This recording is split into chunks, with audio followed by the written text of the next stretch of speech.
Longhorn fans, Sooner Nation, welcome to the Bevo Podcast, the only podcast exclusively dedicated to covering the greatest rivalry in college football, the University of Texas and the University of Oklahoma. Kevin, it's a reaction Sunday.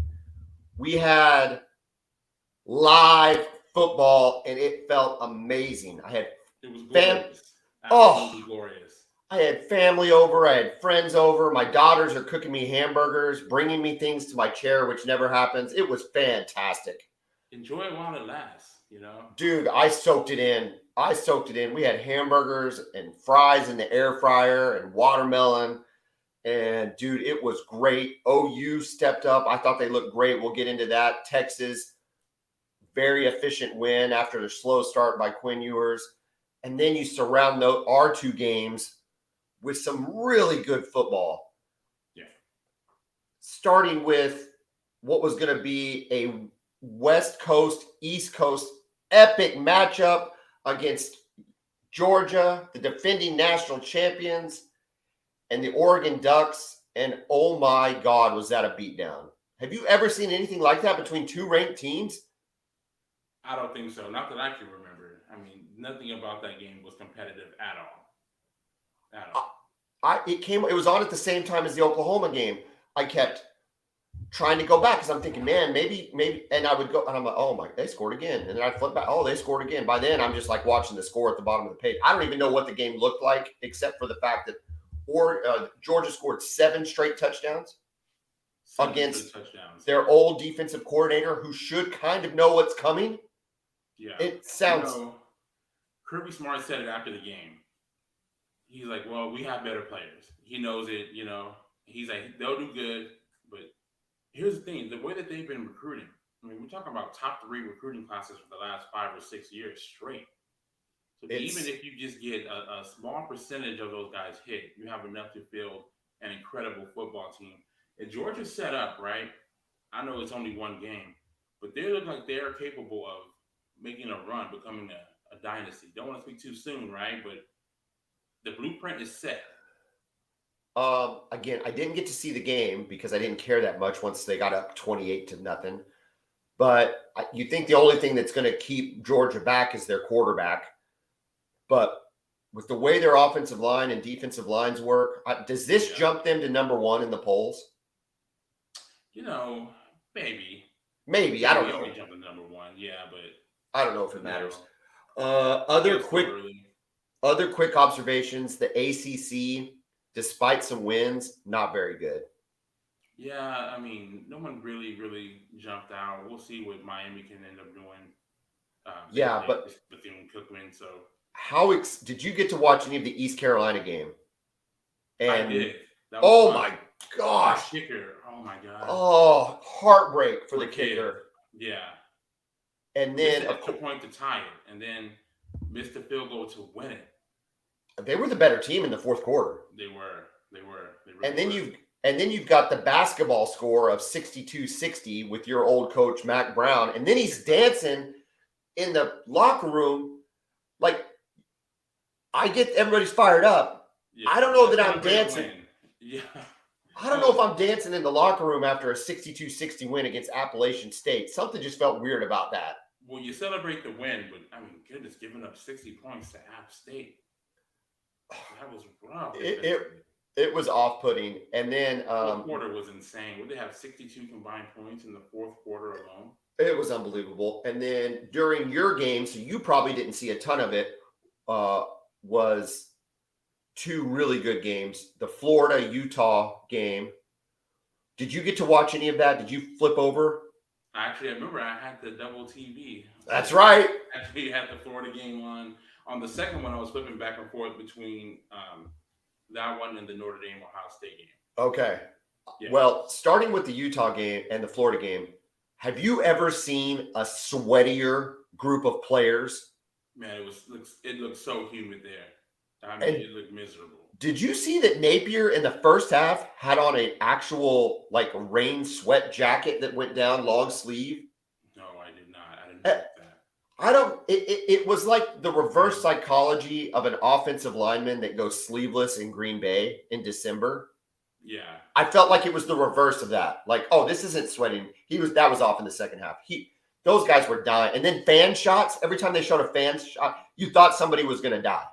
Everybody was glistening. I mean, it was. Did you see the throw up? Did you see the Utah guy throw up? I missed that. No. Oh, it was disgusting. It was great, but it was disgusting. I don't know what Cam Rising was doing on that play. Neither do I. A BYU fan I know and love texted me and said he actually threw 2 game-ending interceptions on that drive, which is actually true because that game could have been over 10 plays before that. I don't know why you don't run the ball there. I know I say that all the time, and it's going to be a cliche thing that comes out of my mouth. But you had run the ball really well against them in the second half. You've got plenty of time. Their defense wasn't stopping you. I don't know. I just run the ball or at least get Rising out. That was a great game, though. Great finish. I hate the Florida Gators just for no other reason, but I just don't like them. But tell me what your thoughts were on Notre Dame, Ohio State real quick. Again, I thought Notre Dame did a good job defensively. I think they got some pretty good pressure on C.J. Stroud, more than I expected them to. And the timing looked off a little bit between Stroud and his wide receivers. But I thought Marcus Freeman and his staff had a good game plan to really frustrate the Ohio State offense. But, man, they couldn't get anything going offensively. Is that, do you think? I was watching the Florida-Utah game and then until that was over. But did you think that was a factor or do you think that was because Notre Dame is not good offensively or Ohio State is so good defensively or just the combination? I mean, right, I can't give Ohio State the benefit of the doubt yet. I know they got Jim Knowles, the former Oklahoma State defensive coordinator, who did an incredible job with them. So maybe they've gotten that much better. But I didn't like the play calling. I didn't like the play design for Notre Dame at all. It just didn't look. I don't know what they were trying to do. I didn't see an identity there. I like the athleticism of their quarterback and the run. The couple times they ran him, I thought was good. But you're right. There was just a real lack of imagination. To me, it was a boring game. It was just a boring. It was like old school Big Ten when you think of Big Ten football. Those 11 o'clock Big Ten kickoffs, Yeah. Northwestern and Purdue, the games nobody cares about. Yeah. That kind of feel to it. Herb Street was trying to make it, just these guys are hitting. I saw the national. Yeah, it was fine. It was good. And maybe they are both top 5 teams. I don't know, but it just didn't, the excitement level wasn't there. Real quick, just to hit on our picks, Kevin, we are now 4-2 on the season together. We're each 4-2. Okay. Your Longhorns covered, so you lost. How does that feel? Well, I guess bittersweet. Bittersweet is exactly right. Oklahoma covered with a last-minute field goal, so that felt pretty good. And then we both picked the interception in the end zone. Oh, I know. That was huge. Yeah. And then we both picked Notre Dame. It was crazy. We both picked Notre Dame to cover. It was crazy listening to like pregame and stuff. Everybody had Ohio State killing them. Yeah. And they won, and they were the better team. But I just never thought Ohio State was going to just kill them like that. And I think it bared out. Yeah. Yeah. Before we start talking about our games, which is what the bulk of this episode is dedicated to, let's make sure we mention Brown O'Haver. Kevin, the production specialist, has put Brown O'Haver in this corner of the screen. And that's because they are our title sponsor. We are adjusters for the insured, not the insurance company. If you've had a loss, fire, wind, theft, tornado, vandalism, business, commercial loss, give us a call, 405-735-5510. We get you more money than you'd get on your own from the insurance company. At the end of the day, you need to get paid back for all the premiums that you've paid over the years. 405-735-5510, Brown O'Haver. Man, Kevin, I was so excited about the Oklahoma game.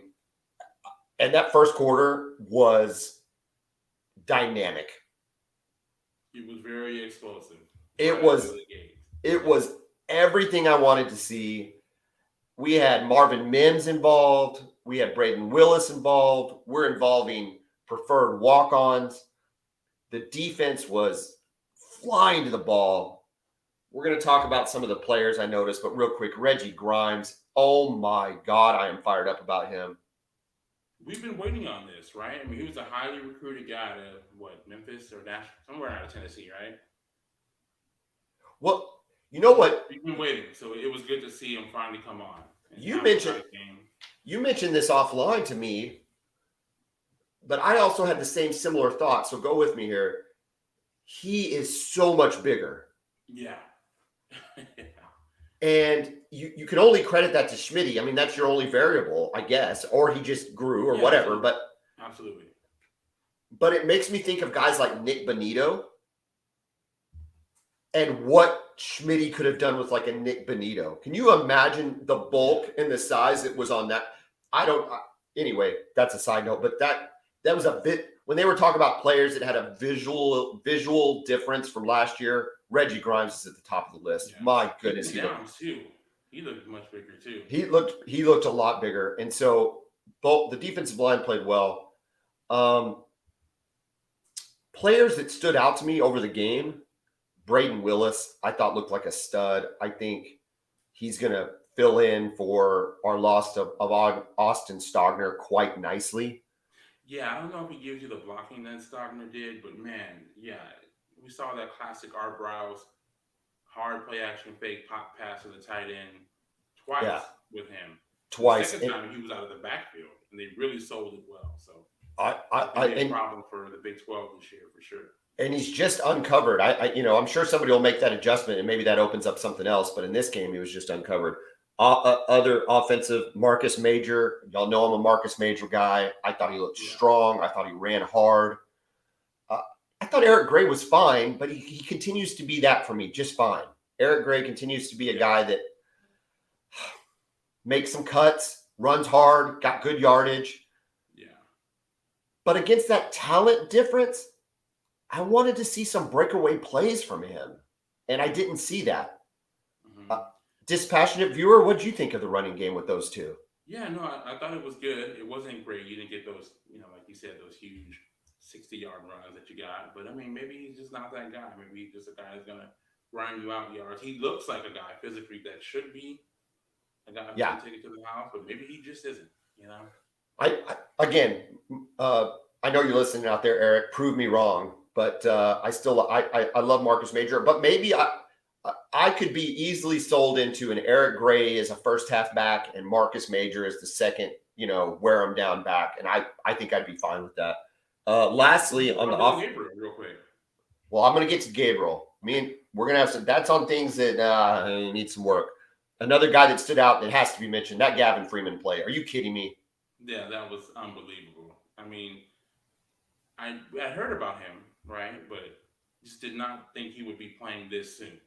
And to make a play like that on your first touch, that's the stuff of dreams right there. Oh, it was fantastic. I mean, I knew Gavin Freeman was on the team, and I knew the story about him, being from Heritage Hall, wanting to play at OU, getting a scholarship to Texas Tech, turning down the scholarship to be a preferred walk-on, right? It's a great story. I knew that. I was, aware of his existence. But when they handed the ball off to him, I'm like, who the heck is that guy? And what the heck is happening? And it was, it was great. So, that was one play. We don't know what we're going to see from that kid, but if that's any indication, I freaking loved it. Defensively, I already mentioned Reggie Grimes. I thought Danny Stutzman, all 6'4" of him, really popped on the field. His length. I thought he was the best player on the field for OU, personally. I didn't realize how tall he was even last year, but my gosh, he was rangy. He was lengthy. We tipped a lot of ball. I don't know if he tipped him, but it just had this feel that he was always about to tip one. Yeah. And then lastly, Billy Bowman just played really solid defense in the back end. He was in on hits, hitting people hard. And I think he led the team in tackles, which is not great for a safety, but which, they were running by the end of the second or into the first quarter. They were having to throw on almost every play because they couldn't run the ball at all. So UTEP is not a horrible team. You don't think so? I don't think they're horrible. From a talent standpoint, they don't belong to be on the field with OU. What do you think I've seen worse football teams. What do you think their record will be? I think they'll be like 6-6, something like that. Okay. All right. Well, that's not terrible.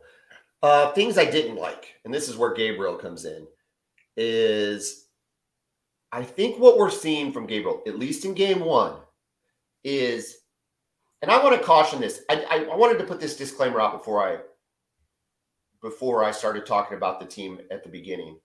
But I made it a point, Kevin, to not read any message boards or any reporting or even listen to the post-game show.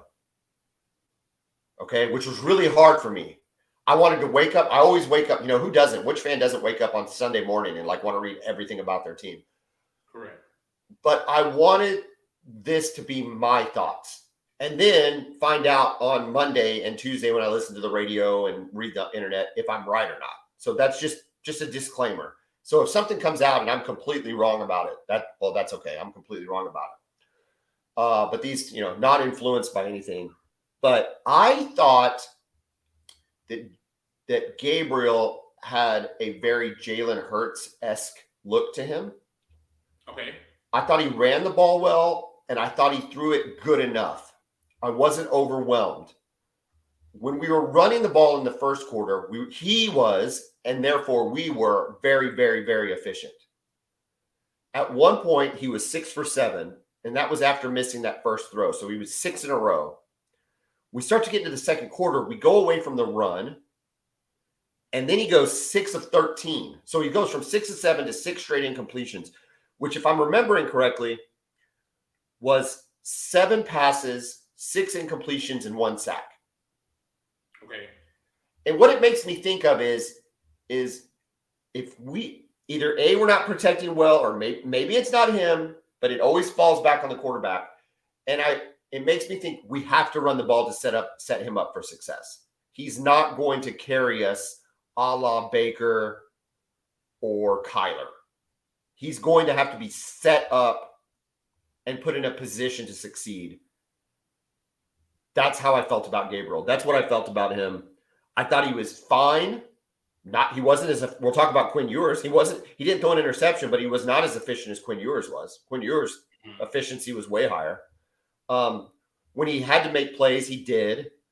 But again, I just don't know if it's if we get behind in the game and he's got to just consistently throw the ball, that little series and that little section of the second quarter makes me nervous.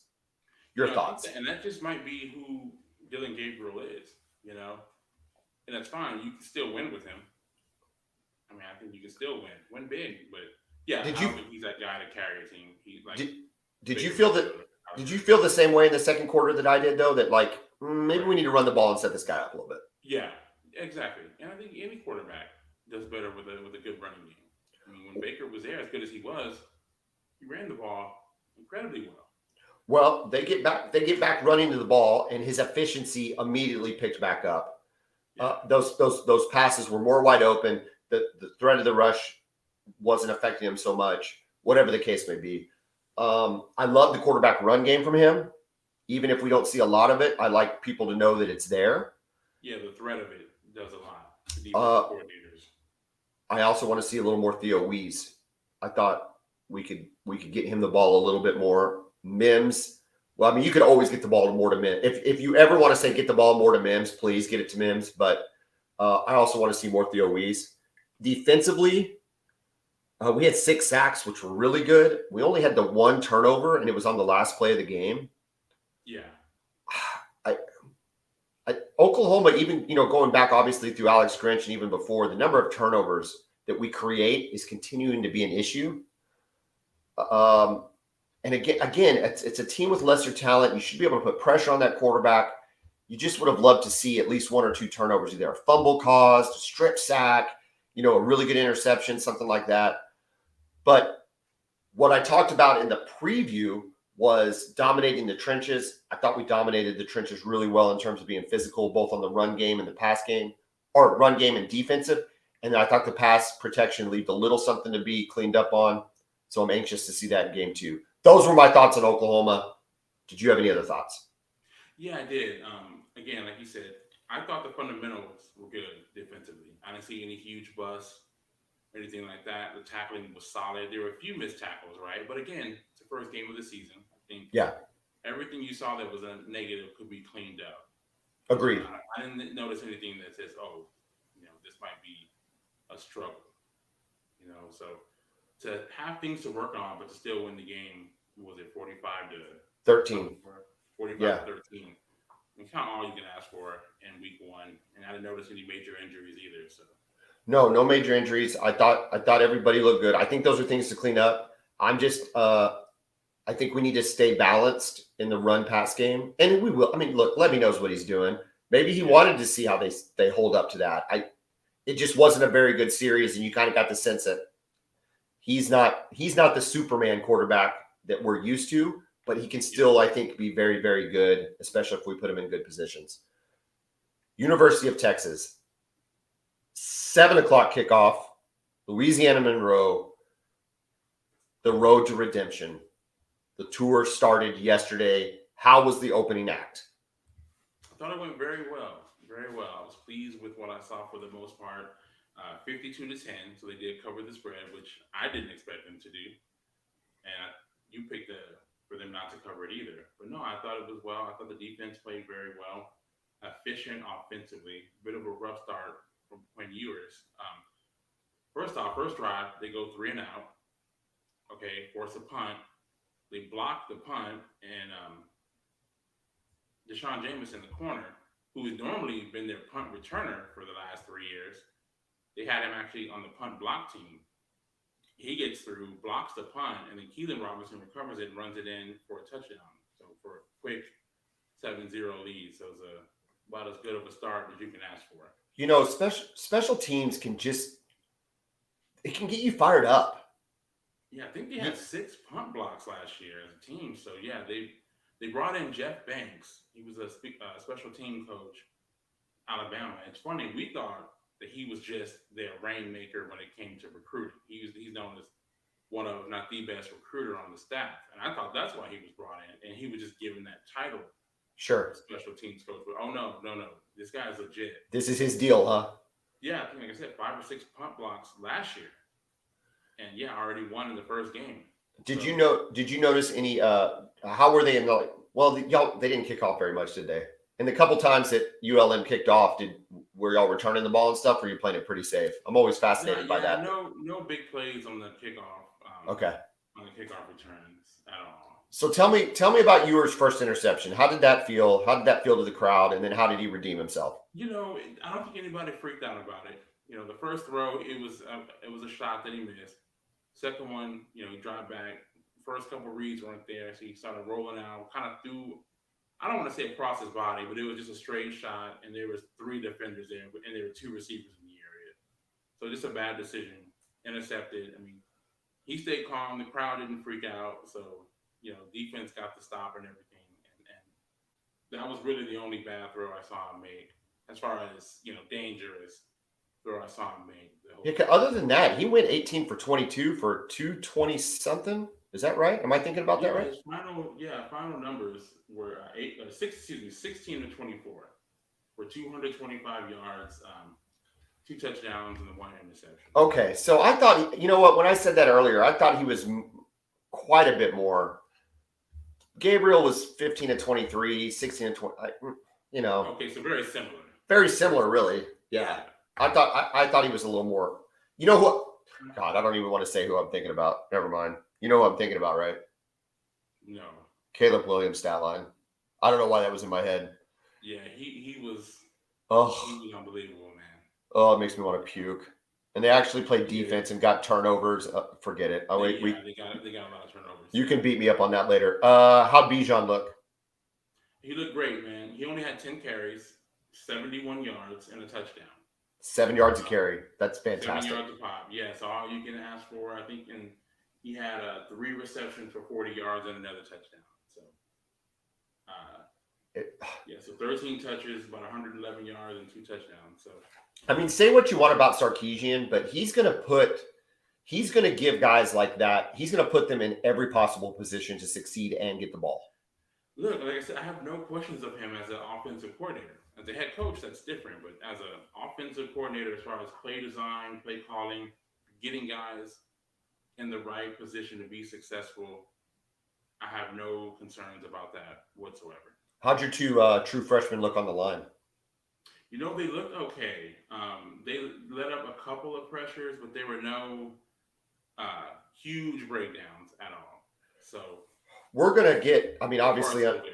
we'll get on our next episode as they get ready for Bama, but is this a good enough warm up for them, or is just the level of talent going to be so much? No, yeah, no. I didn't see anything today that says, "Oh, they gave me confidence that they can challenge Alabama at all." But again, that's not what this season is about. I just hope what I'm hoping for, and we'll get into this on our preview show later in the week, but I'm just hoping it's not. We don't see what we saw at Oregon and Georgia. You know what I mean. I don't want that. I would like to see a game that's semi-competitive. Some plays. You were worried about your defense. They only allowed 10 points. The defense looked good. And here's what I saw, and it's very similar to what we saw from OU yesterday. How about everybody just hustling to the football? Running back gets to the edge. How about I want to see 5 guys? Yeah. And that's what I saw yesterday. So I'm excited about that. I did not see any coverage breakdowns. I saw guys communicating in the back end. So again, I don't know how good they're going to be defensively all year, but for this game, I like what I saw from an effort standpoint. Besides the punt block, did they create any turnovers?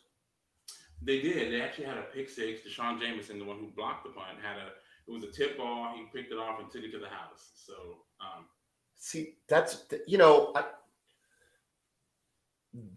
you've got to have those plays, and if you can get 1 or 2 of those against Bama, it keeps you kind of in the game, keeps you hanging around, and they're like free points, Special teams and turnovers.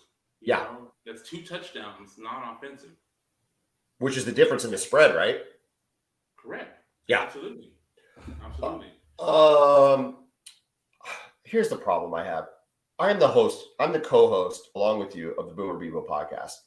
And I wanted to watch some of the Longhorn game last night, that makes me almost want to throw up in my mouth a little bit saying that out loud. But I did. I wanted to watch it because I want to speak authoritatively about the teams, Oklahoma and Texas, that we're covering. But the Longhorn Network makes it really hard, Kevin. It's really hard to follow Texas. And I think in a reverse way, it's done them a disservice to a general population of sports fans. Because just being on a regular ESPN channel and allowing it to be somewhere on my radar is way easier just to flip over and watch a game, flip over and watch the BYU. I watched a lot of BYU South Florida last night just because I'm flipping around and watching different games. It's readily available. It's there. I can see it. And I'm like, my God, why can't I watch this Texas game in an easy fashion? Explain. It's a tier 3 game. It's a tier 3 game, right? I mean, you guys have.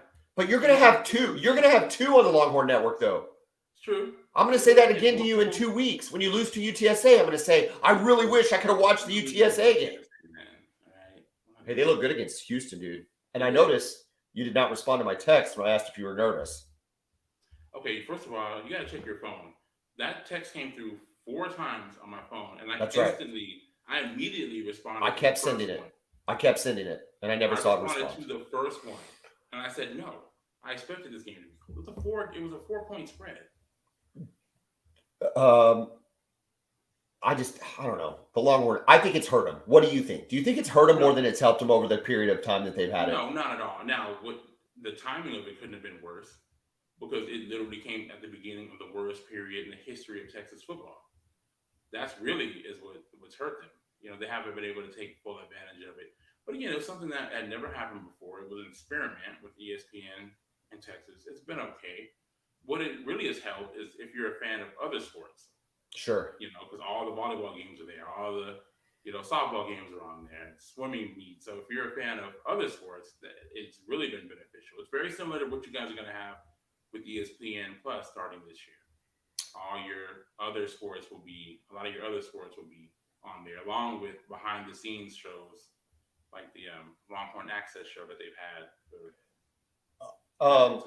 I don't want this to sound as weird as it's about to sound coming from an Oklahoma fan, but I wish that if you had ESPN Plus, you could have access to Longhorn Network games. Oh, I completely agree. Because again, next week, it won't matter but we're on ESPN Plus. But if you've got the ESPN app or ESPN Plus app open, you can jump around game to game to game to game to game, and just be bouncing around and watch all these games. Again, without having the Longhorn Network there, it's just really hard. But that won't matter next week because y'all are playing Alabama. Yeah, Alabama. Yeah, everybody will be watching. Oh my gosh! It's gonna be a fun game.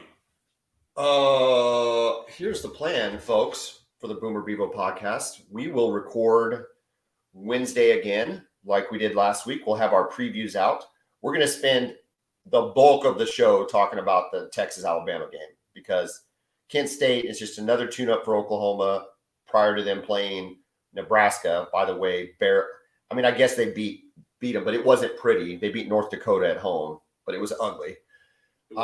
But the Texas-Alabama game of the week in Austin, I saw the heat. Over there. Can you imagine how hot it's going to be, though? My gosh. An 11 a.m. kick? They got a break this week. I think the temperature was maybe 80 degrees at kickoff last night. So, but yeah, I don't know what the temperature is going to be, but it's going to be hot. 11 a.m. Austin. Kevin, I want you to do your research. I want a game plan for how Texas keeps this game close. I'm looking forward to hearing it. For everybody else, get in the game. We got our Boomer Bevo Pod Twitter. Hit us there. Hit us in the comments on our YouTube. Kevin, where can they hear us? Man, you can hear us anywhere you can find a podcast. We are there. Apple Podcasts, Spotify, Google Podcasts, everywhere. We are there. It is week 1 is in the books. Week 2 is coming up. I'm fired up. Both teams are 1-0. Kevin, let's go. Boomer. Welcome.